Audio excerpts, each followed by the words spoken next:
हमारे चैनल को सब्सक्राइब करना और बेल आइकन को प्रेस करना ना भूलें। भारतीय अर्थव्यवस्था ने तेजी से पटरी पर दौड़ना शुरू कर दिया है और आंकड़ों की माने तो भारत अब शायद तेजी से जीडीपी में ग्रोथ करता नजर आएगा। दूसरी तिमाही के नतीजे तो यही बताते हैं। नमस्कार, आप देख रहे हैं देख न्यूज में हूं आपके साथ पवन तिवारी। राष्ट्रीय सांख्यिकी कार्यालय ने चालू वित्त वर्ष की दूसरी तिमाही यानी दूसरे क्वार्टर के जीडीपी के आंकड़े जारी कर दिए हैं।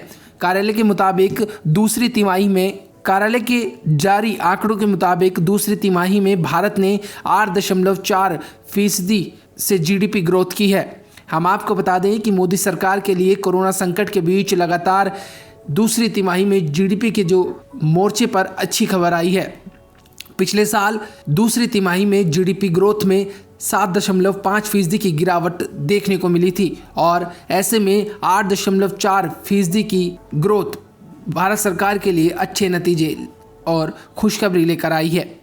हम आपको बता दें कि पहली तिमाही में भारत का सकल घरेलू उत्पाद रिकॉर्ड 20.1% रहा था और यह किसी भी देश के लिए सबसे ज़्यादा देखने को मिला था। हम आपको बता दें कि किसी भी देश की आर्थिक सेहत को देखने के लिए जीडीपी ही एक सटीक पैमाना होता है। ऐसे में तेजी से जीडीपी ग्रोथ होना उस देश की इकोनॉमी के लिए अच्छे संकेत लेकर आता है। हम आपको बता दें कि पिछले 2 सालों से कोरोना संकट झेल रहे भारत और साथ ही साथ उसकी अर्थव्यवस्था को तगड़ा झटका लगा है और वित्त वर्ष 2020-21 की पहली तिमाही यानी पहले क्वार्टर में जीडीपी ग्रोथ में 23.9% की भारी गिरावट देखने को मिली थी और उसके बाद दूसरी तिमाही में जीडीपी में 7.5% की गिरावट आई थी। तीसरी तिमाही में जीडीपी ऊपर गई और 0.4% की जीडीपी रही थी।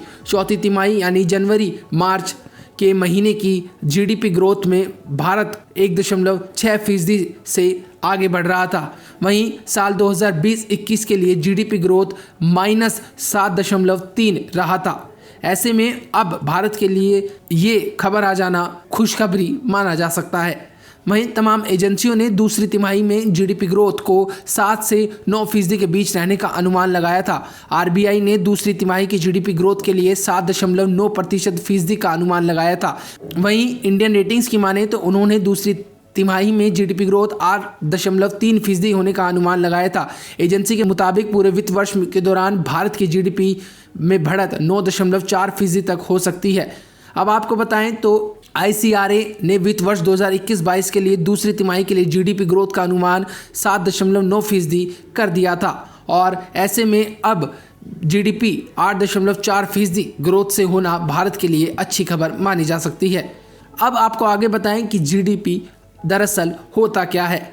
इसके बारे में आपको जानकारी दें तो किसी भी देश की सीमा के निर्धारित समय के भीतर तैयार सभी वस्तुओं और सेवाओं के कुल मौद्रिक या बाजार मूल्य को सकल घरेलू उत्पाद कहते हैं। वहीं यह किसी देश के घरेलू उत्पादन का व्यापक मापन होता है और इससे किसी देश की अर्थव्यवस्था की सेहत पता चलती है। इसकी गणना आमतौर पर सालाना होती है, लेकिन भारत में इसे हर 3 महीने यानी तिमाही में भी आंका जाता है। कुछ साल पहले इसमें शिक्षा, स्वास्थ्य, बैंकिंग, कंप्यूटर जैसी अलग अलग सेवाओं यानी सर्विस सेक्टर को भी जोड़ा गया। आपको क्या लगता है, क्या भारत की जीडीपी ग्रोथ इस साल हो सकती है? वहीं अगले क्वार्टर के लिए आपका क्या अनुमान है? कमेंट सेक्शन में हमें ज़रूर जानकारी दें। साथ ही अपडेट पाने के लिए हमारे चैनल को ज़रूर सब्सक्राइब करें। धन्यवाद।